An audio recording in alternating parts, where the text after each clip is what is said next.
What are your names, guys? My name is Rex Roberg. Brian Dillard. Brian, nice to meet you. Stan Plummer. Stan, good to meet you, buddy. So how often does this river cycle like this? You never know.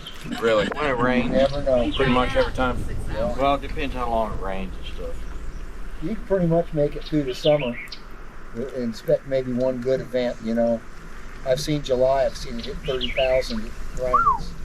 Wow. That's boogieing. And the highest it got this time was 20,000 rains, cubic feet per second. We were That's boogieing pretty quick. yesterday. Yeah, we were. I spent July dragging the boat halfway down the river. Yeah. We hit some pretty healthy wave trains. Yesterday we hit almost About 12. 40 miles back. Yeah. We were camped right before that. Yeah, I know that. That looks We like were a at comfortable Mount seat. Hersey. You know what it is? It's a modification. Pete with the River Kings suggested the first thing you got to do in these boats, because it's German built and they didn't really design it for comfort, they designed it for performance. Right. So his rig is actually some memory cell phone as a backrest, and then he has shaped metal brackets that hold it in. Well, I stole that idea from, I stole it off a Wilderness System boat, modified this, drilled holes for it, and now it's adjustable and it seems to kick along pretty good. The seat pad is the same that they use in the Dagger, the contour. So it works out pretty well. What other rivers have you done in Arkansas? This is it in Arkansas. You want to go to the hairiest river in Arkansas, go to the Cossatot. The Cossatot. Yeah. Okay. It's got class 5 and maybe even, We're not up to that yet. Yeah.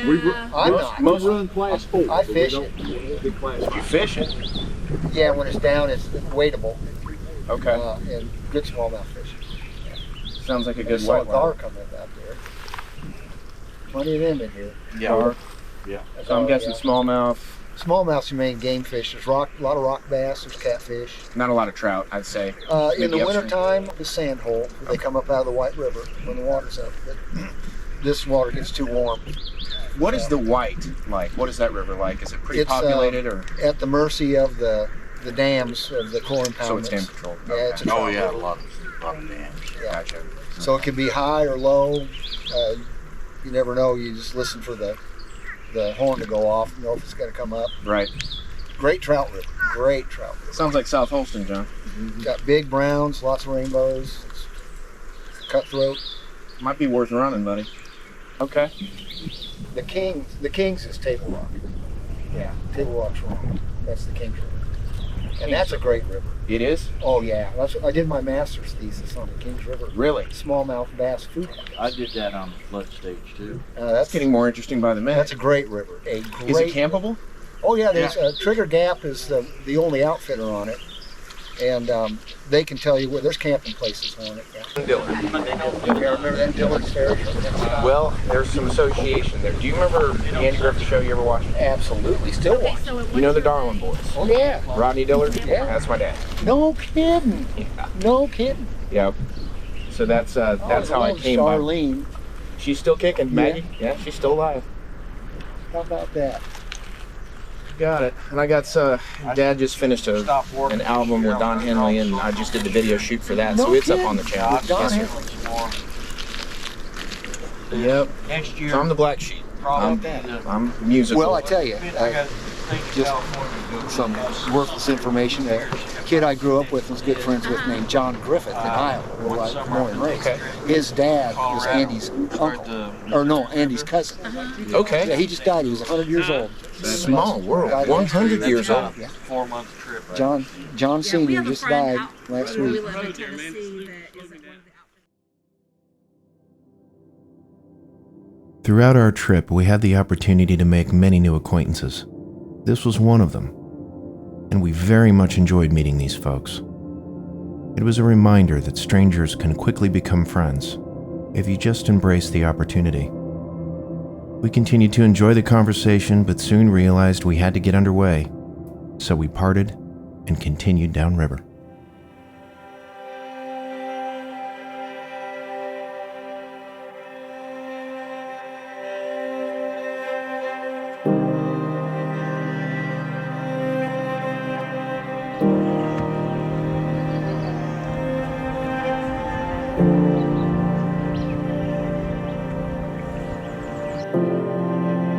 The final leg of our trip would pass quickly, as we had already paddled the majority of our 100-plus mile journey.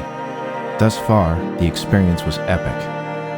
On our last 2 days, we were hopeful water clarity would improve as the flooding had subsided. It did not. But we enjoyed the river and its incredible features nonetheless.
We took out at Rush Landing and were looking forward to locating the ghost town of Rush.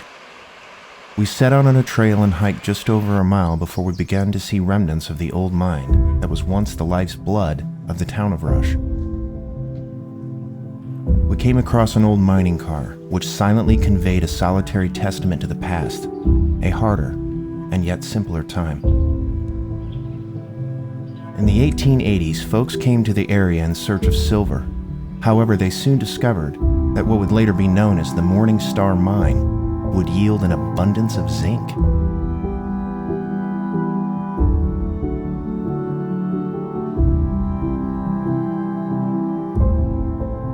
As time progressed, people came from all over. This included farmers, laborers, mechanics, former soldiers, and many others, all looking to prosper from the area's resources and provide services for a growing community.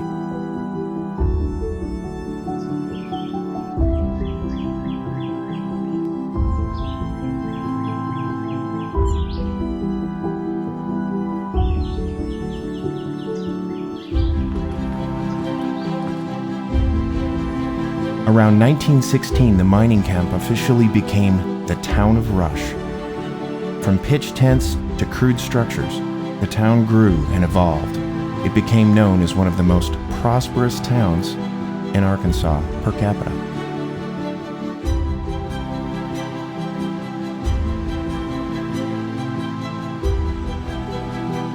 Shortly after World War I, the demand for the mine's minerals began to decline, as well as the population. Eventually, and with the closing of the post office, Rush lost its identity. In 1972, it was officially recognized as a ghost town. There is a great deal of history associated with the town of Rush, some incredibly interesting. As we walked through the abandoned areas, avoiding entry into structures utilizing boom poles for our cameras, there was an indescribable feeling that an old presence was near, and a bit of trepidation. Needless to say, visiting the town of Rush was a unique experience.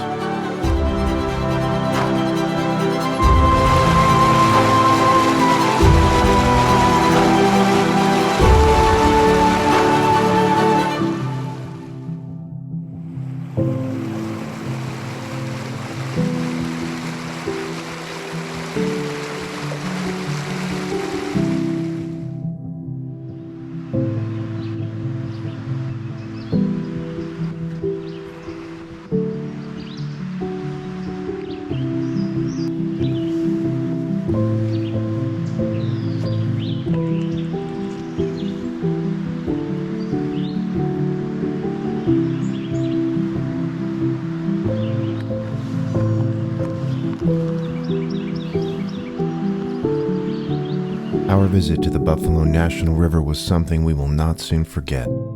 Although conditions were not the best, it was still an awesome adventure.